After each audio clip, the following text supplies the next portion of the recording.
sports listeners. I'm your host, Erica Salda, the Queen of Teen. Please tune in every single Tuesday. This whole hour of Santa Barbara teen athletes. Woo! And we're talking all athletes. Welcome, everybody. Another Tuesday here in Santa Barbara, the wonderful Santa Barbara. We have a few people here actually at the house today, which is actually kind of nice. I don't have a phone, so I don't know. It's kind of like, where's my phone? I must have thought about it 3 times. Where's my phone? Kind of a whippy day today. We're going to have a lot of co-hosts pop in over the next hour. So as they join us, we will introduce. But who is here right now? We have back with her own segment, co-host Dr. Amy Saltzman. Let's put our hands together. It's a small clap. It's okay. I like clapping. And I saw you clapping. Thank you. On the bottom of the mountain range. I like everybody's, what do you call that? Back in the, where are you at, Dr. D? What part of the country are you at now? Well, I'm off in Ireland. I'm on the island of Inishmore, just outside the pub here. Get ready to go and have a pint. You're gonna laugh, but I was actually there. Wow! Seriously? Wait a second. I recognize that. Yeah, I ended up on Inishmore. I meant to go to another island, and somehow or another we got on the wrong boat. No. And we traveled all over Inishmore. See how the universe just puts everything all together when I'm like, what am I going to talk about now? We've got a lot of gratitude, I think, that we all want to share. I was nice. I went for a bike ride yesterday. Did a little swimming yesterday, and I told Dominique, I said, I thought I only saw one mask, which is nice. I'm excited about that. I feel like we're really coming through the whole thing. Of course, we got to be safe, and we have to support the community and love each other. But I'm really excited. Kids are all now graduated or graduating. All the sports teams have finished up. Congratulations to Bishop getting into the CIF playoffs. Basketball ended up losing the first playoff game in the Brickyard. But it was great. How any of the kids survived this year is profound to me. With what you've got to do your whole life just to have a senior year. And then as many teams just opted out of it completely. So this is always about learning. So we'll find out in 10 years when they look back on it what actually they really gained from it. So anyway, let's go around the room.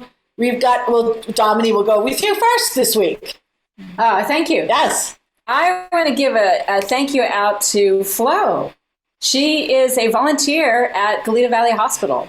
And nice. We really, really appreciate. She is a retired nurse and continues to volunteer. So we really, really appreciate our senior community. And she's going to like that because she listens every week. That was a good one, Dominique. All right. Christine Marie, who do you want to say you'll give some love to? Well, I have some love to give to Nurse Mary in the oncology ward, who was there with my mom this morning when I brought her some coffee. And Nurse Mary was just so lovely. She reintroduced herself. She was so kind. And she's they're just taking such good care of my mother at Cottage Hospital. So I'm just really grateful for all of them, and especially Nurse Mary. All right, nice, beautiful. All right, Dawn, what do you say? My younger daughter, Kaya, works, lives, and supports the Santa Barbara community directly, but I want to give a shout out to my older daughter, Lauren. Today is her birthday number 30, and that's the 30th anniversary of me becoming a dad. And so I'm very grateful that both those daughters and my 2 sons came into this world to make a family with me. Oh, that's beautiful. That's nice. All right, Ed, let's go. While I was under the weather, I had 3 people that helped me out that I want to shout out to. My neighbors, Peter McCracken and Robin Paulson, and my gardener, Nawang Sherpa, who brought me meals daily. Every night he would show up with soup that his wife had made, lentil and curry soup. He's from India, so he would bring these concoctions over. So I really appreciate all the help that I got the last 2 weeks from those people. Thank you. Wow. Your voice is sounding better, Ed. It's coming back. Yes. It's all the soup. Yeah. Yeah, lentil soup and curry. Nice. Dr. Amy is in the house. What say you? Well, I am grateful for you, Erica, and Teen Sports Radio, and for you including me in the party. Oh, well, it's a mutual, we are so blessed. It's a mutual admiration Yeah, club. definitely. It's a love fest here. We just love having you. I'm so looking forward to knowing what you're going to talk about today. We don't know. We always leave it all how we're going to be all surprised because we try to make the show as authentic as possible. We're going to be taking a break, but I got to find out who Dr. D. Dugan. Who are you going to give some love to? Well, this may sound a little self-serving, but I'm going to give it to myself first because we all need to love ourselves, okay? That's really kind of where it's more with a small s, okay? So that then I can give that to others as well. And so I would actually do a shout out to self-love. Be kind to yourself and then give that kindness to others. Nice. Beautiful. Oh, nice. Well, we can't beat that. Now we're going to listen to some loving commercials. We support the community. We've been doing it for 11 years, and hopefully we're going to be here for another 11 years. And thank you, Dr. D, Les Carroll, News Press Radio, for making this show what it is today. God bless all of us. Let's take a break and listen to some new messages.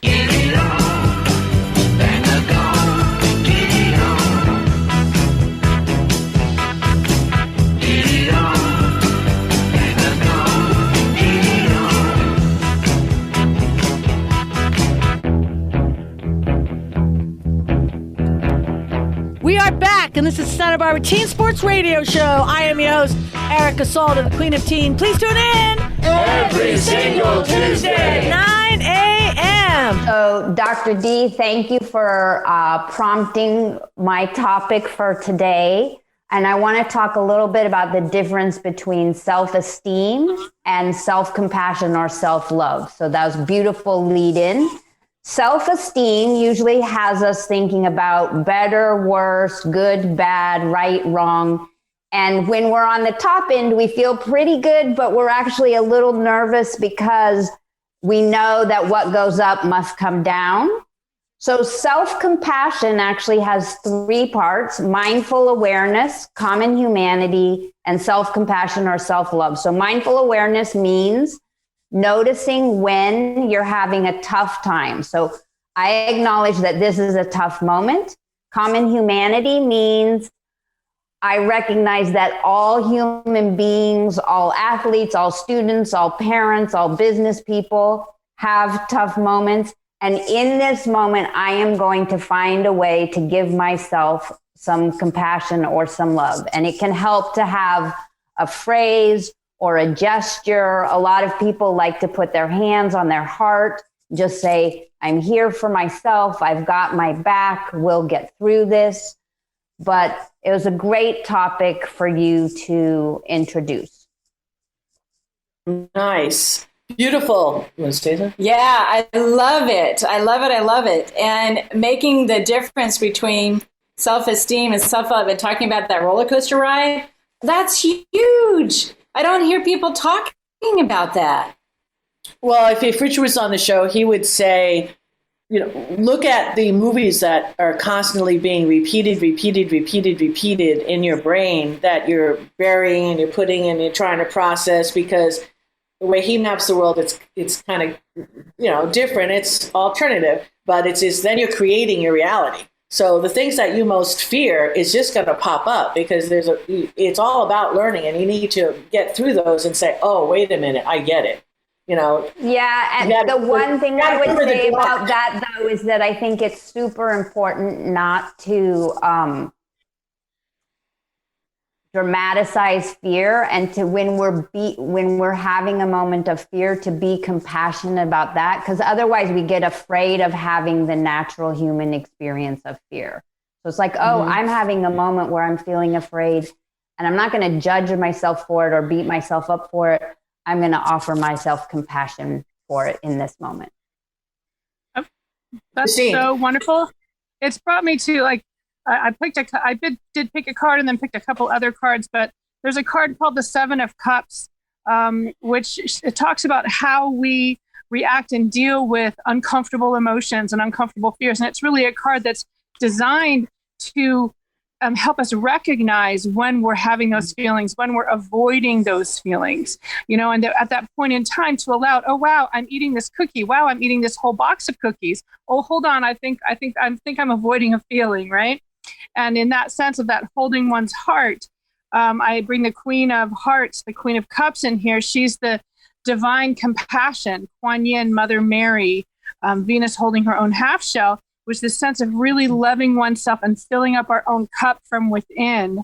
And then I brought the Ace of Cups, which is like self-love first and anchoring into self-love, which then I just have to say brings me back to the card I actually picked for this day, which is the Nine of Cups, which is about following our heart. So I think that sense of allowing ourselves to sit with uncomfortable emotions and with really allowing ourselves to love ourselves through them and be with that, then allows us to access that self-love and find out, well, where's that love taking me next? Where's my heart guiding me to next? So it's like a big process.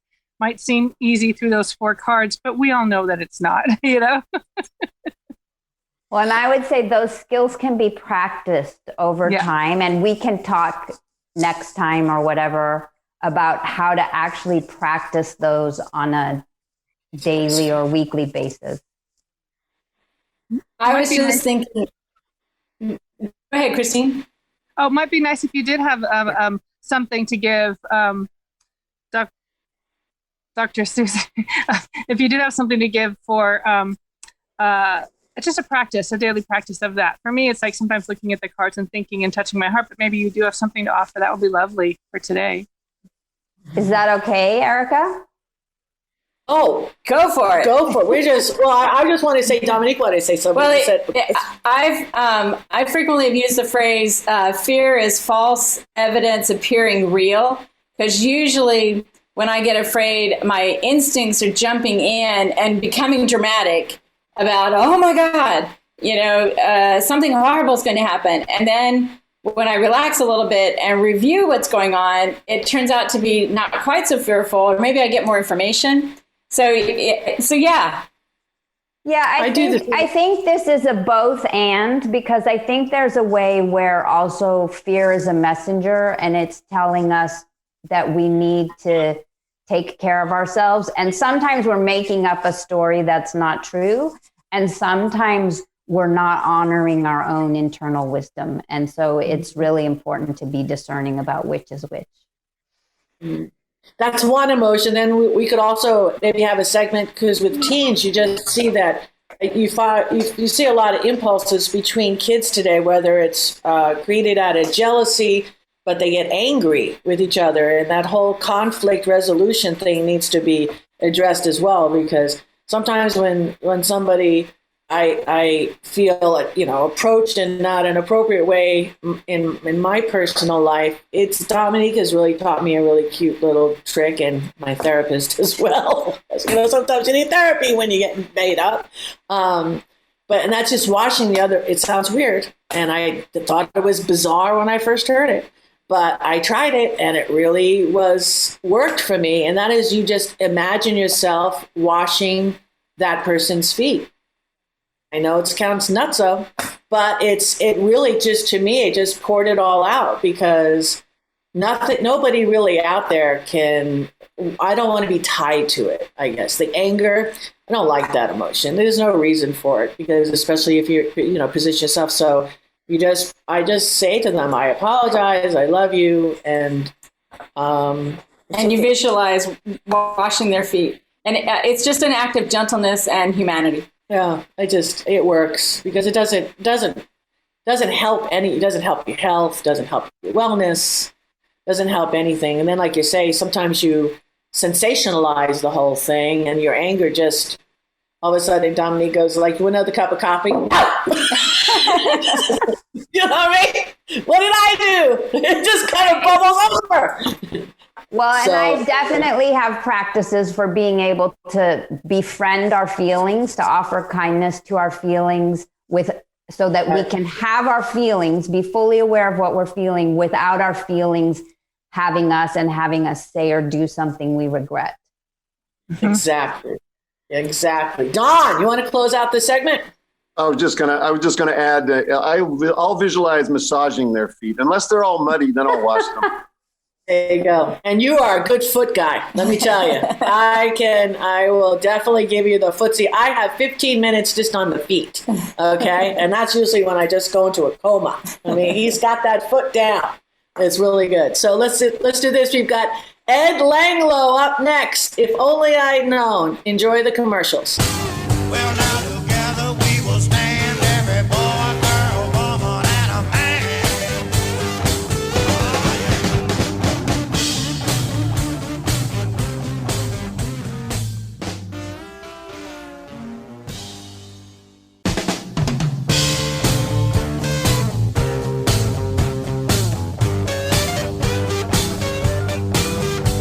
Together we'll stand, divided we'll fall. Come on now, people, let's get on the ball and work together. Come on, let's work together. Now, people, because together we will stand, every boy, every girl, and a man. We are back, and this is Santa Barbara Teen Sports Radio Show. I am your host, Erica Salter, the Queen of Teen. Please tune in Every single Tuesday. 9 a.m. Good morning. I'm Ed Langlow. Welcome to another segment of If Only I'd Known. I'm going to continue our conversation about the visualization that we talked about the last two episodes. And the title of today's segment is Sensationalism and the Visualization Solution. I'm going to talk about the amygdala, our sympathetic nervous system, our autonomic nervous system, and the response to stress and how visualization techniques might help stabilize them.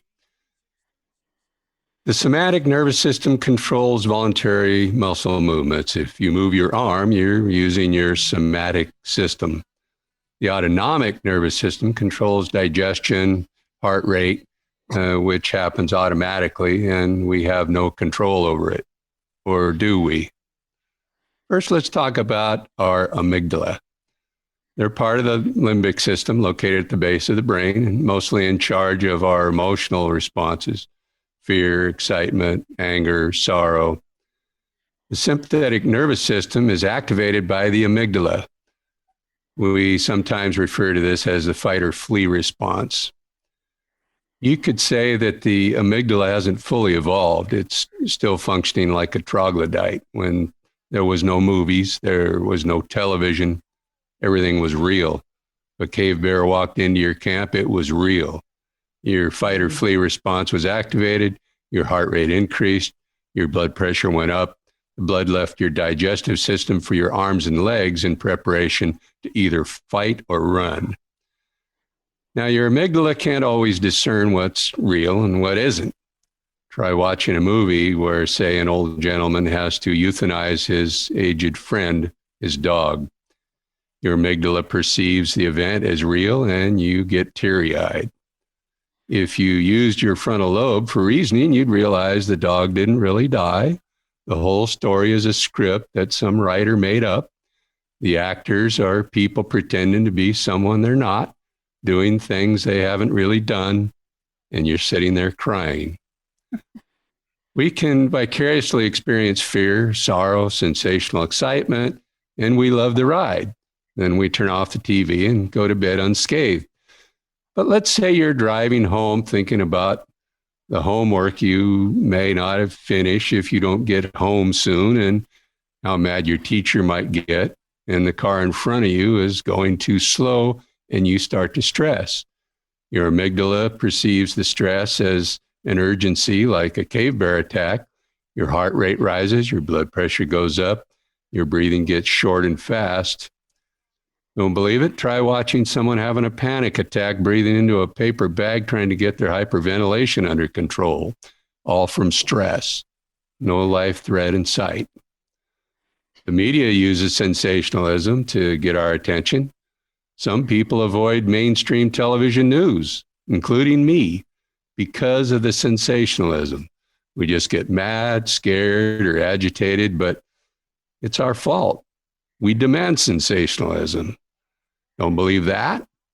Open a newspaper, On the editorial page is a story 1,000 miles away about a race riot with 6 people killed, police cars burning. On the op-ed page is a local story about record sales of Girl Scout cookies. Which one do you read first?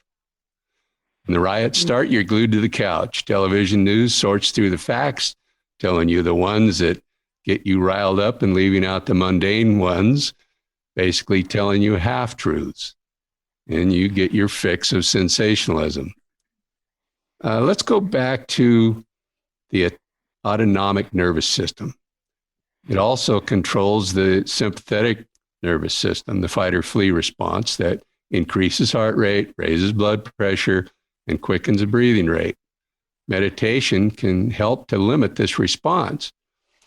I used to think meditation was a little hocus pocus. If you feel that way, try thinking of it as the force quit tab on your computer you use when your computer won't give up something you don't want running. You can use your somatic system to force quit your rapid breathing by taking slow, deep breaths and focus on your breath to force quit your stressfulness that you have in your thoughts. Yeah. 2 of my friends gave up their businesses after their doctors told them the stress was going to kill them. I gave up my sheet metal shop to get away from the stress. Meditation instead would surely have helped if only I'd known. My advice to the teens is learn more about the amygdala, the sympathetic and parasympathetic nervous systems. Study visualization techniques, how they can calm your mind and relax your body by evoking the parasympathetic response. Promise you this, if you learn more about these things, you might spend more time meditating and using visualization to elicit the parasympathetic response, lowering your blood pressure and heart rate, and living a longer, healthier, happier life for it. Namaste. I'm Ed Langlow, and I'll see you next time on If Only I'd Known. Nice. All right, let's take a little break. Erica Salt will be back with a lot more after these messages.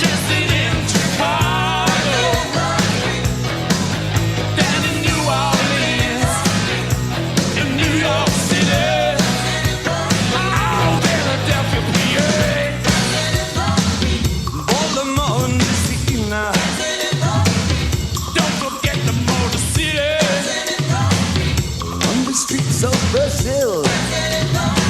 Back in the USSR. Way down in LA. Every day dancing in the street. Crossing China too. Me and you dancing in the street.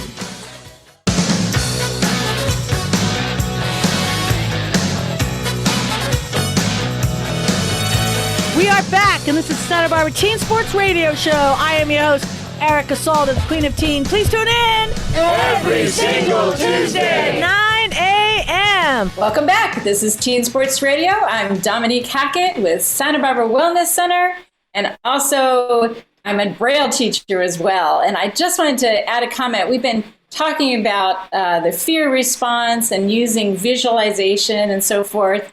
And I just wanted to add in for our teens something that has helped me. I was fortunate to learn meditation, but my meditation teacher taught me also a technique when I'm in fear to go to my senses. And so what I do when I'm in fear is I touch my body and I feel my body. I feel maybe I'm breaking out in a cold sweat, but I feel my body. And then I feel if there's a breeze and a coolness on my skin.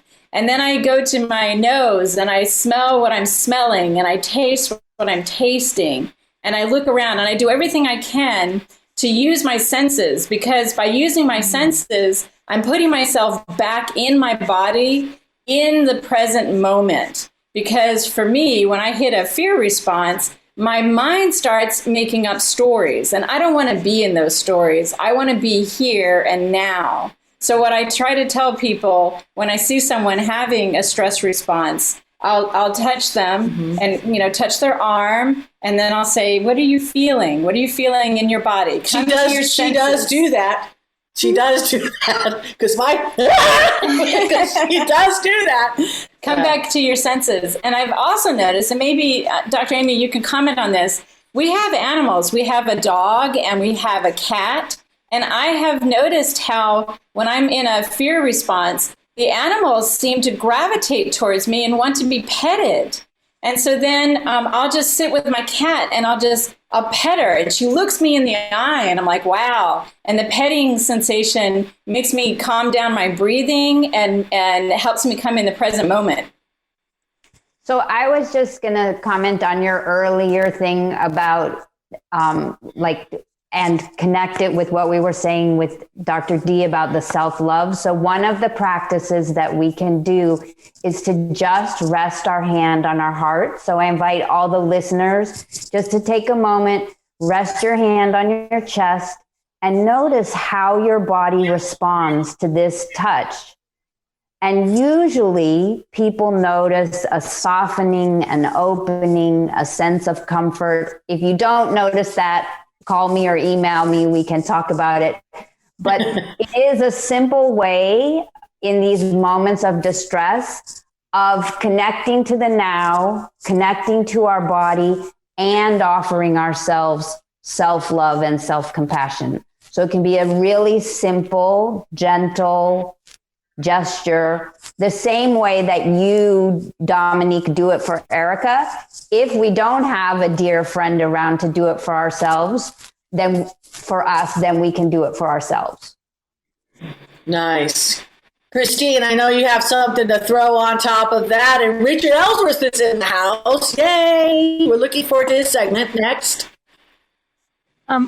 Okay, well, this is Christine Marie with A View from the Deck, and I just wanted to acknowledge how wonderful I felt that Ed's just connected right into what we were talking about self-love and visualization, and how everything just moved in a different way.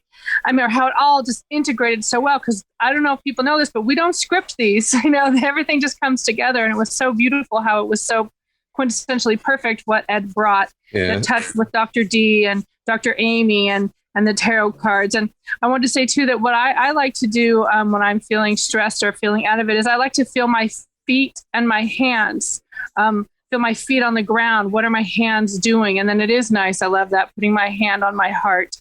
I think doing that, it really, really does help calm me down. And I almost always do it, especially when I'm feeling stressed. So thank you, Dr. Amy, for reminding me about that. Dawn, what are your little tool tricks? That now? What are your little tricks for fear? Yeah, for when you're faced with fear, I 30 plus years ago learned a particular chant, which is a form of meditation. I chant Nam Myoho Renge Kyo, and that will also calm the body, and it will also downshift the nervous system so that you can get out of the head stuff and get back more into the grounded heart stuff. And from there, you can make better decisions about how you want to proceed. It's funny that you made that. One sec. It's funny that you made that chant. I remember about 30 years ago, in my backyard, my friend wanted to borrow I have a big backyard. My friend wanted to say, can I invite some friends over where we're going to do whatever they were going to do? And I didn't even ask. And I said, fine. So I get home like at 3:00 and I hear this vibration sound. And as I walk in the backyard, there's like 30 people sitting on mats saying that chant. And it was so uniformed. It sounded just like a buzz, the way they were all in sync. It was just bizarre. I never experienced anything like that before. It's very grounding and very fortifying because, these tests we're talking about, they also make us grow and get stronger. There are teachers in the school of life. And so our response, we can't control often a lot of things, what happens to us, but our response to it is what everybody's talking about. Our response to it is what we can control. Yeah, I just wanted to say too, one of the most important things about my feeling present and connecting with my feet and my hands is breathing in and breathing out, because that's perfectly presently right now in this moment. We can breathe in and we can breathe out, and we are breathing. And that is so important to me. And that, I think, with the chanting and all those other things, that brings in the breath and the connection and the presence of now. That's so also helpful. Beautiful. All right, let's take another little break. We've got Richard in the house, and he's going to bring to us the facts and fiction of fasting right after these messages. You're addicted to love.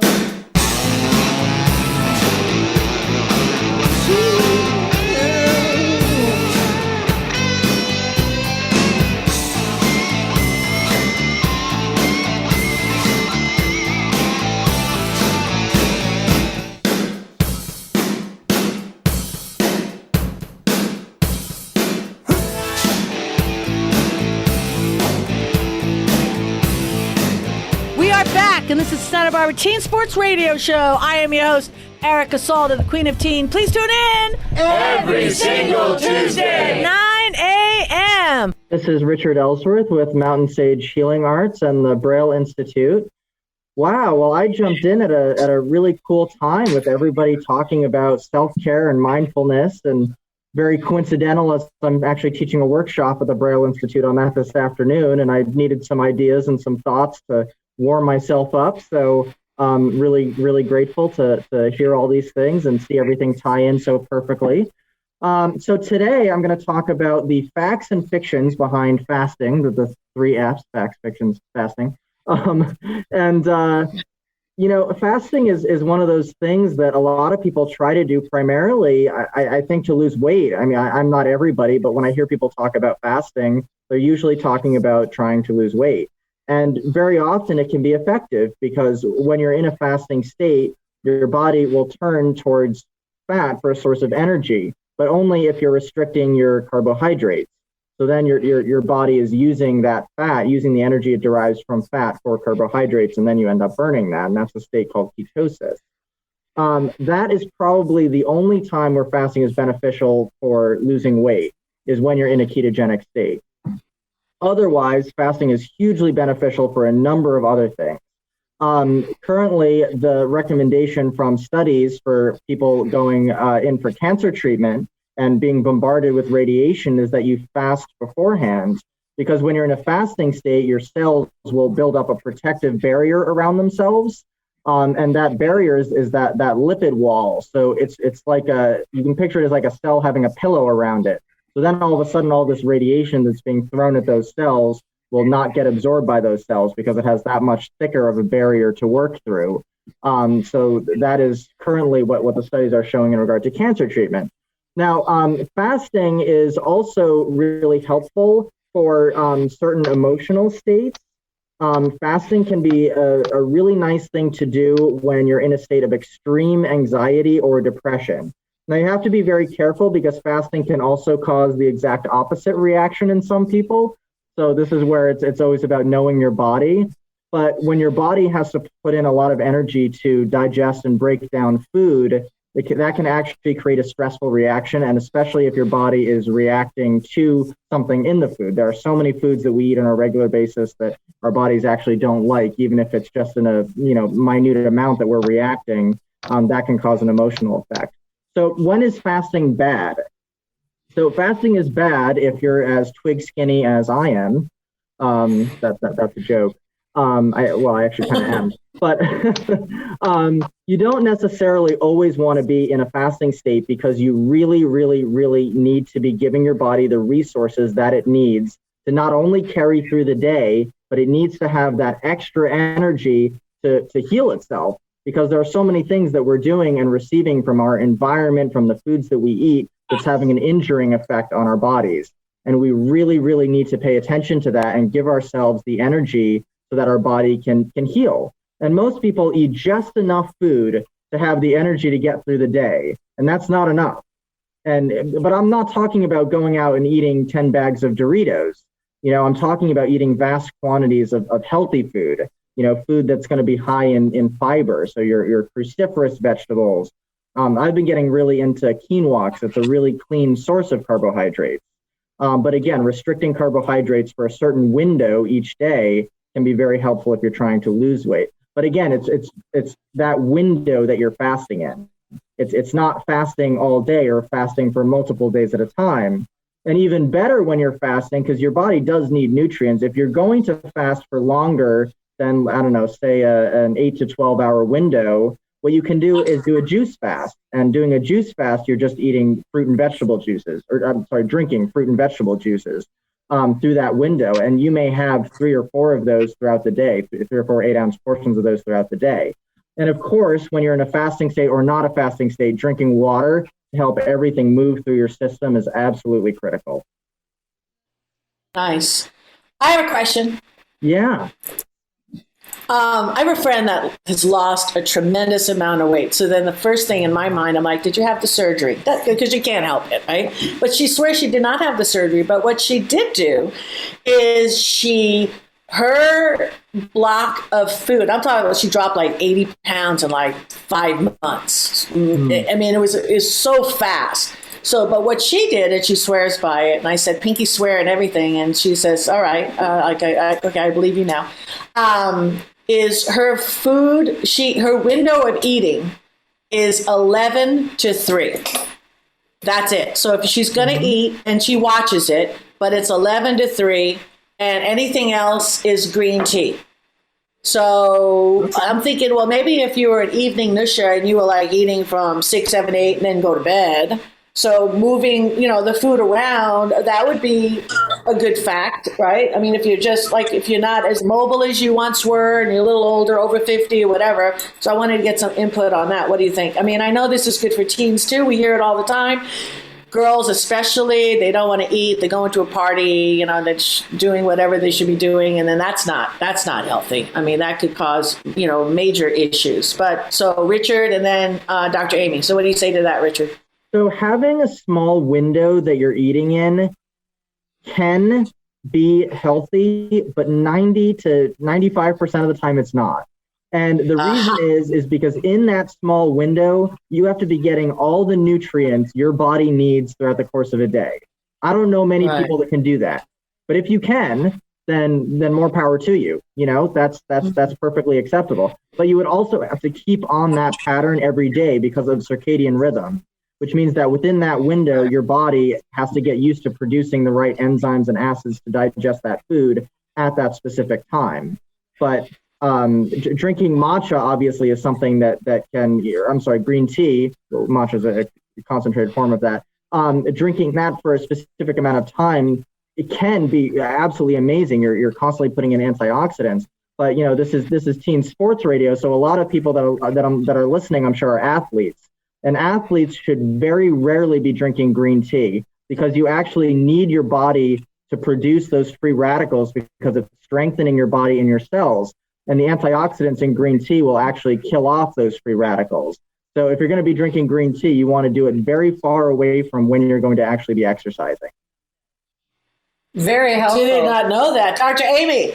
It's interesting because I'm smiling at Richard because I'm going to be a little bit of a contrarian here. So especially for... I love that. We love that, though. Okay, didn't know, still learning the game rules. So especially for people suffering from anxiety and depression, it's super, super important to make sure that you are getting all your nutrients and especially your amino acids, which are your building blocks for your neurotransmitters. So like your dopamine and your serotonin. So you don't just want to start a fast kind of randomly. And as far as athletes and caffeine, I'm not a big caffeine fan, but if you're an athlete and you're going to use caffeine, there's actually very specific timed ways that you can use it to enhance your performance based on your particular sport. But I just want to go back and really caution people. Richard sounds like he's done his homework and gotten lots of support and thought about this a lot. But you don't just want to jump into a random fast without good support and some solid research and understanding your conditions and what might serve you best compared to what might serve someone else best. I didn't think that was contrarian at all. That was I'm in agreement with you. Awesome. We agree.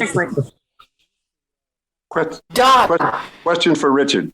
Yeah. A lot of people have hard and fast rules about, like, I'm not going to eat after a certain time, but I've read recent research that says you shouldn't go to bed starving and you shouldn't go to bed, completely stuffing yourself, but you should get in something light and nutritious, even if it's late.